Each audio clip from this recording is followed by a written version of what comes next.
আপনাকে পাশ্চাত্য বিশ্বের মানুষজন বলবে যে তোমরা যদি ইসলামকে রাষ্ট্র ক্ষমতায় দেখতে চাও তাহলে তোমাদেরকে কিন্তু বাধ্যতামূলক নামাজ পড়ানো হবে। কারণ অধিকাংশ মানুষ যেহেতু বাংলাদেশের নামাজ পড়ে না, তো তারা কি চাইবে যে ইসলাম বিজয়ী হোক? চাইবে না। আবার পাশ্চাত্য সভ্যতার অনুসারীরা আপনাদেরকে বলবে তোমরা যদি ইসলামকে রাষ্ট্র ক্ষমতায় নিয়ে আসো তাহলে পর্দা বাধ্যতামূলক হয়ে যাবে। তো অধিকাংশ মা এবং বোন আছে যারা পর্দা করেন না, তো তারা কি চাইবেন যে ইসলাম বিজয়ী হোক? চাইবেন না। আরও এক ধাপ এগিয়ে পাশ্চাত্য সভ্যতার অনুসারীরা বলেন ভীতি প্রদর্শন করানোর জন্য যে ইসলাম যদি রাষ্ট্র ক্ষমতায় আসে তাহলে অবৈধ সম্পর্কে লিপ্ত হলে বিবাহিত অবস্থায় রজম করে হত্যা করা হবে, আর অবিবাহিত অবস্থায় হলে বেত্রাঘাত দোররা দ্বারা প্রহার করা হবে। বিড়ি, সিগারেট, মাদক দ্রব্য, নেশা জাতীয় দ্রব্য পান করলে 40 বা 80 বেত্রাঘাত করা হবে। কেউ যদি চুরি করে তাহলে তার হাত কাটা যাবে। এই রকম বিভিন্ন ভয়ঙ্কর বিষয়গুলো সামনে নিয়ে এসে বলে অতএব বাবা খবরদার, এইটা যেন না হয় যে ইসলাম যেন রাষ্ট্র ক্ষমতায় না চলে আসে। এইটা পাশ্চাত্যরা ভয় দেখায়। কিন্তু এর বাইরেও, এই সমস্ত ভীতি প্রদর্শনের বাইরেও রাষ্ট্র ক্ষমতায় ইসলাম যাওয়ার ভিন্ন আরেকটা চেহারা আছে, যেটি কখনোই পাশ্চাত্য মিডিয়া, ওয়েস্টার্ন যে ইলেকট্রিক এবং ইলেকট্রনিক্স মিডিয়া আছে এবং পাশ্চাত্য সভ্যতার ধারক ও বাহক আছে, তারা আপনাকে জানতেও দিবে না, বুঝতেও দিবে না। ইসলাম রাষ্ট্র ক্ষমতায় যাওয়ার সেই পজিটিভ চেহারা কি? সেই পজিটিভ চেহারা হচ্ছে, একটু 2 মিনিট আপনাদেরকে আমার সাথে মনোযোগের সাথে সময় দিতে হবে। যদি শুধু 5 ওয়াক্ত সালাত আদায়ই রাষ্ট্র ক্ষমতায় ইসলাম যাওয়ার জন্য যথেষ্ট হতো, তাহলে গত 16 বছরের কত এরকম ওসি, ডিসি, এসপি, এমপি, মন্ত্রী ছিল, এসিল্যান্ড সাব রেজিস্ট্রার ছিল, যারা শুধু 5 ওয়াক্ত নয় তাহাজ্জুদের সালাতও আদায় করত। এবং এমন কোনো মসজিদ মাদ্রাসার জালসা সম্মেলন ছিল না যেই জালসা সম্মেলনে প্রধান অতিথি, বিশেষ অতিথি হিসেবে তারা আমন্ত্রিত হতো না এবং সেখানে লাখো টাকা দান করে দানবীর হিসেবে খেতাব পেত না। এমনও আছে যে প্রশ্ন ফাঁসের টাকা এরকম জালসা এবং মসজিদে দান করেছে। তাহলে শুধু যদি সালাত দিয়ে ইসলামী রাষ্ট্র কায়েম হয়ে গেছে বলে ধরে নেওয়া যেত, তাহলে গত 16 বছর ইসলামী রাষ্ট্র ছিল।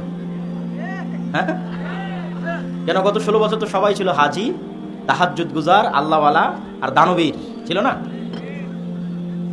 তাহলে ইসলামী রাষ্ট্র মানে আজকে এই নবাবগঞ্জ উপজেলায় যদি আমি বলি আজ থেকে এখানে ইসলাম প্রতিষ্ঠা হয়েছে, তাহলে পাশ্চাত্য আপনাকে যেটা বলতেছে এখানে সবাইকে বাধ্যতামূলক পর্দা করা হবে, সবাইকে বাধ্যতামূলক নামাজ পড়ানো হবে, তারও বহু আগে হবে। ইসলামী রাষ্ট্রে এই ধরনের আইন কানুন থাকতে পারে, কিন্তু তারও বহু আগে এটা তখনই ইসলামী রাষ্ট্র বলে বিবেচিত হবে যখন এখানে ন্যায়পরায়ণতা, ন্যায় বিচার এবং সত্যবাদিতা প্রতিষ্ঠিত হবে, যখন এখানে একজনও আর একজনের চুল পরিমাণ হক মেরে নিতে পারবে না। বেতন নেবে সরকারের, আর সরকারি মেডিকেলে না বসে প্রাইভেট ক্লিনিকে বসবে, এইটা হবে ইসলামী রাষ্ট্রে? এটা অসম্ভব। সবার আগে ওটা বন্ধ হবে। তারপরে এসিল্যান্ডের অফিসে, সাব রেজিস্ট্রারের অফিসে একটা কাজ আদায় করার জন্য ঘুষ দিতে হবে, এটা ইসলামী রাষ্ট্রে হবে অসম্ভব। আগে ওটা বন্ধ হবে।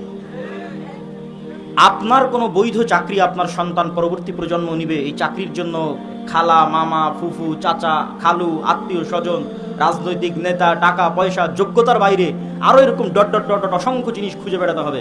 ইসলামী রাষ্ট্রে কখনোই এটি ঘটবে না। তাহলে ইসলামী রাষ্ট্রে মানে সবার আগে ওই আপনাকে ভয় দেখাচ্ছে আপনার হাত কেটে নেবে, ভয় দেখাচ্ছে বলছে তোমাকে বাধ্যতামূলক নামাজ পড়ানো হবে, ভয় দেখাচ্ছে আপনাকে জোরপূর্বক পর্দা করানো হবে। ইসলামী রাষ্ট্রে এগুলো সবকিছু বাস্তবায়ন হওয়ার আগে আপনার ন্যায় বিচার এবং আপনার ন্যায্য অধিকার নিশ্চিত করা হবে, তবে ওটা ইসলামী রাষ্ট্র। আর যদি শুধু সালাত দিয়ে ইসলামী রাষ্ট্র হতো তাহলে গত 16 বছরেরটা ইসলামী রাষ্ট্র ছিল। কারণ তাদের চেয়ে বড় তাহাজ্জুদ গুজার, তাদের চেয়ে বড় আল্লাহওয়ালা কেউ ছিল না। কিন্তু তারা ছিল, সবাই বলবো না, এই রকম যারা, তাদের অধিকাংশই ছিল খাঁটি নির্ভেজাল মুনাফিক। সামগ্রিক বিজয় বলতে কি বুঝাচ্ছি? আল্লাহ সুবহানাহু ওয়া তাআলা কোরআন মাজিদে বলেন, হুয়াল্লাযী আরসালা রাসূলাহু বিল হুদা ওয়া দীনিল হক লিইয়ুযহিরাহু আলাদ দীনি কুল্লিহি। তিনি সে আল্লাহ যিনি রাসূলকে পাঠিয়েছেন পথ প্রদর্শক হিসেবে, সত্য দ্বীনের বাহক হিসেবে। লিইয়ুযহিরাহু আলাদ দীনি কুল্লিহি, যেন তার পাঠানো রাসূল যেই দ্বীনের প্রচারক, সেই দিন সারা পৃথিবীতে অবস্থানরত সকল দিনের উপর বিজয়ী হয়।